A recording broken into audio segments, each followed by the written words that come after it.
అందరికీ వందనాలండి. ఇది యానంలో వచ్చి మనకి రోమన్ క్యాథలిక్ చర్చ్ అండి. అది యానంలోనే చాలా పెద్ద చర్చ్ అండి. ఇది చాలా పెద్దగా ఉంటుంది. ఇది బ్రిటిష్ వాళ్ళ పరిపాలనలో కట్టారని అక్కడైతే కొంతమంది అయితే నాకు చెప్పారు. ఇక్కడ మీరు చూస్తుంది స్టార్టింగ్లోనే మనకి ఒక విగ్రహం అయితే కనిపించింది. యేసుప్రభు వారు మరి కనిపించారు ఇక్కడ. ఇది ఆల్మోస్ట్ ఇక్కడ ఈ చోట్ల కూడా విగ్రహాలు అయితే చాలా అయితే ఎక్కువ ఉన్నాయండి. నాకు అన్ని విగ్రహాలు కనిపించినప్పటికీ వీడియో తీద్దాం అని చెప్పి అనిపించింది. కానీ అడుగడుగున అక్కడ సీసీ కెమెరాలు అయితే ఉన్నాయి. చాలామంది ఇక్కడ వచ్చారు, ప్రేయర్ చేసుకున్నట్టుగా చేస్తున్నారు. కింద పడి సాష్టాంగం పడి కొవ్వొత్తులు వెలిగిస్తున్నారు. చాలా అయితే చేస్తున్నారండి. ఇక్కడైతే మరియమ్మ విగ్రహం అనుకుంటండి మీరు చూస్తుంది. అక్కడ చీర కట్టారు చూసారా ఆ విగ్రహానికి. అక్కడ నన్ను అంటారు ఆవిడ విగ్రహం కూడా ఉంది. అలాగే పైన ఒక విగ్రహం మేరీమాత విగ్రహం ఒకటి ఉంది. అక్కడ లోపల యేసుక్రీస్తు శిలువ సంబంధించిన ఒక విగ్రహం అయితే ఉందండి.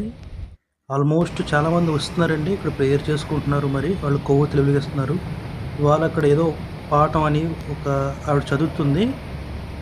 నేను చదువుదామని చెప్పి అనుకున్నాను, కానీ సర్లే మనకి వీడియో టైం అవుతుందని చెప్పి నేను వీడియో అంతా చర్చ్ అంతా తిరిగి చూసారా ఇక్కడ విగ్రహం ఉంది.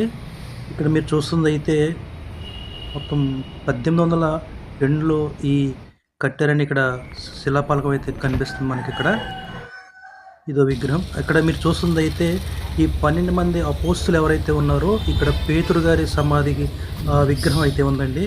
క్షమించాలి, విగ్రహం. అలాగే ఇక్కడ పౌలు గారి విగ్రహం అయితే ఒకటి ఉంది. అపోస్తులైన పునీత్ పౌలు అని చెప్పి ఆయన విగ్రహం ఒకటి ఉంది. ఆల్మోస్ట్ ఈ 12 మంది విగ్రహాలు అక్కడ వరుస పెట్టి ఉన్నాయండి.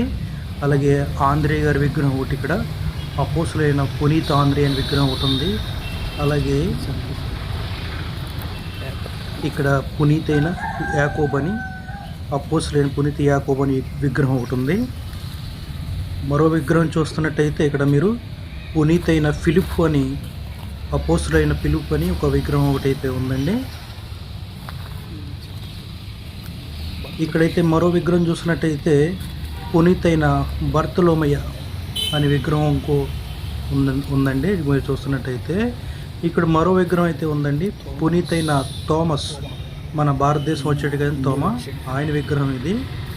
తర్వాత పునీతైన మత్తయి, ఆయన విగ్రహం అండి ఇది. తర్వాత మరో విగ్రహం చూస్తున్నట్టయితే ఇక్కడ పునీతైన యాకోబు, ఆయన విగ్రహం అండి ఇది.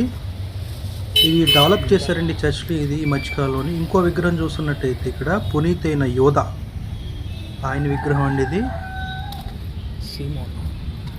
ఇది పునీతైన సీమోను విగ్రహం అండి ఇది. ఇది మరో విగ్రహం చూసినట్టయితే పునీతైన యోహాను, ఆయన విగ్రహం అండి. ఆల్మోస్ట్ ఇక్కడ ఇది చర్చ్ అనేది,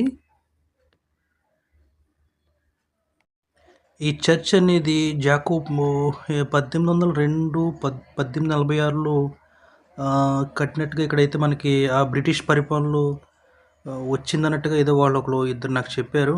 నాకు పూర్తిగా అయితే తెలియదు. ఆల్మోస్ట్ ఇక్కడైతే ఇలా ఉన్నది. ఇక్కడ ఈ యానం చర్చ్లో మొత్తం కూడా అన్నీ కూడా విగ్రహాలతో నిండిపోయిందండి. ఎక్కడ కూడా యేసుక్రీస్తు నీ కోసం ప్రాణం పెట్టాడు, యేసుక్రీస్తే నిజమైన దేవుడు, ఆయన మాత్రమే మనకి రక్షకుడు, ఆయన ద్వారా మనకి పరలోకం ఉంది, అటువంటి ఏమీ లేవండి. మొత్తం సమస్తం అక్కడ అంతా కూడా అన్ని చోట్ల కూడా అన్ని మూలలో కూడా విగ్రహాలతో నిండిపోయి ఉంది. అంతేగాని ఎక్కడ కూడా పాపం, పరిశుద్ధత ఏం కనిపించలేదు. అక్కడ మీరు చూసినట్లయితే కానుకల హుండీ, గర్భాలయం, ఏదో ఒక హైందవ గుడికి వచ్చానా నాకైతే అనిపించింది. అంతలాగైతే లోపల మీకు గందరగోళంగా ఉంది. ఇది రోమన్ క్యాథలిక్ సంబంధించిన చర్చ్ అని ఇది ఎక్కడ చూసినా మీకు ఆల్మోస్ట్ ఇలాగే ఉంటాయండి. ఇదైతే రోమన్ క్యాథలిక్ చర్చ్ యానం అండి, ఇది మొత్తం చూస్తుంది.